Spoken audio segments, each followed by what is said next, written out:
Modi ji recently asked Indians to buy less gold. It sounds like a small statement, but there is a very big economic truth hidden behind it. Today we are going to understand this in the simplest way possible. India is one of the largest gold importers in the world. Every year imports approximately 800 to 900 tons of gold.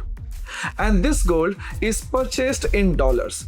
Meaning, when you buy a gold chain, dollars are leaving India in the background. Now, individually, this seems small, but when the entire country does the same thing, it becomes an outflow of billions of dollars. So, what does this lead to? It increases our current account deficit. This is a very important concept. Current account deficit means when a country spends more on imports than it earns from exports. In simple words, spending more, earning less.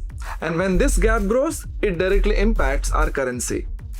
Now understand the story of the rupee. When India needs more dollars for imports, the demand for dollars rises in the market.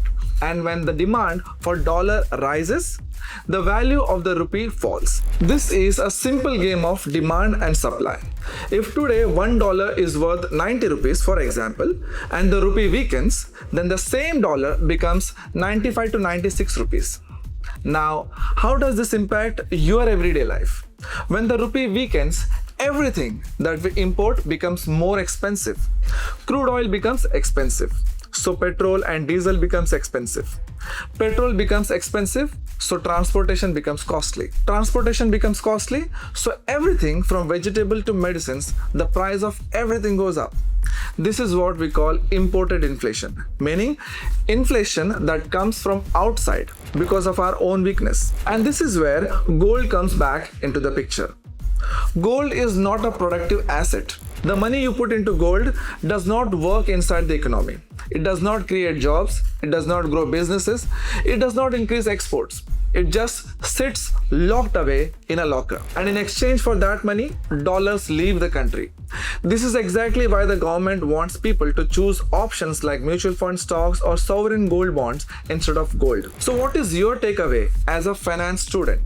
Inside one simple news story, you got three fundamental concepts. First, current account deficit, which tells you how a country's import and export balance sheet looks. Second, currency depreciation, which tells you how dollar demand weakens the rupee. The third, imported inflation, which tells you how a weak currency impacts the common man's pocket. This is real world finance. Thank you.